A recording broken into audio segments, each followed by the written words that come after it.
जालियांवाला बाग भारत की आज़ादी के इतिहास की वो घटना है जिसके बारे में सोचने पर भी रूह कांप जाती है।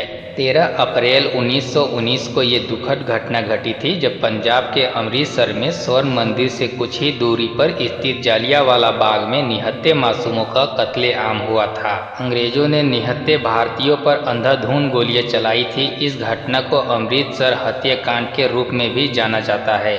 आज इस नरसंहार को पूरे 105 साल बीत चुके हैं, लेकिन आज भी इसके जख्म ताज़ा सा लगते हैं और इस दर्दनाक और दुख से भरे दिन को भारत के इतिहास की काली घटना के रूप में याद किया जाता है। दरअसल इस नरसंहार की शुरुआत रोलेट एक्ट के साथ शुरू हुई। इसके जरिए ब्रिटिश सरकार को भारतीयों को बिना मुकदमा चलाए 2 साल तक जेल में बंद रखने का अधिकार मिल गया था। इस कानून के तहत अपराधी को उसके खिलाफ मुकदमा दर्ज करने वाले का नाम जानने का अधिकार भी समाप्त कर दिया गया था। राजद्रोह के मुकदमे की सुनवाई के लिए एक अलग न्यायालय स्थापित किया गया था, जिसमें जजों को बिना जूरी की सहायता से सुनवाई करने का अधिकार प्राप्त हो गया था। मुकदमे के फैसले के बाद किसी उच्च न्यायालय में अपील करने का अधिकार नहीं था। इसके तहत ब्रिटिश सरकार को ये अधिकार मिल गया था कि वो बलपूर्वक प्रेस की स्वतंत्रता का अधिकार छीनकर किसी भी व्यक्ति को जेल की सजा दे सकती थी या उसे देश से निष्कासित कर सकती थी।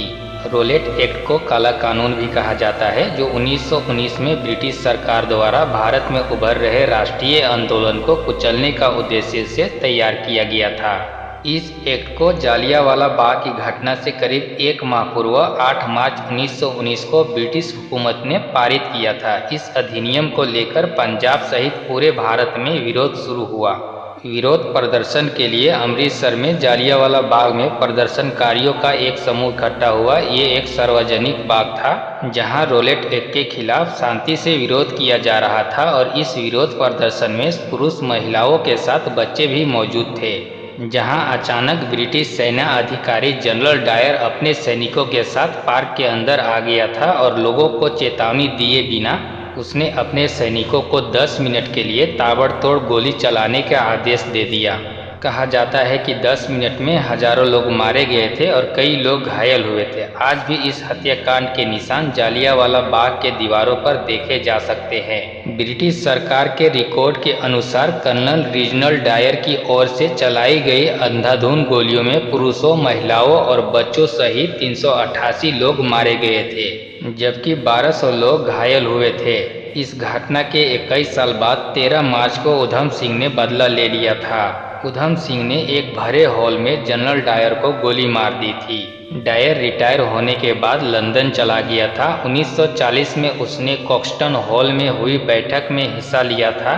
इस बैठक में उधम सिंह भी पहुंच गए थे। डायर के भाषण देने के लिए जाते समय उधम सिंह ने गोली चला दी थी, जिसकी वजह से डायर की मौके पर मौत हो गई थी। जालियांवाला बाग हत्याकांड से आप क्या समझते हैं? अपनी राय हमें कमेंट के माध्यम से ज़रूर बताएं। धन्यवाद।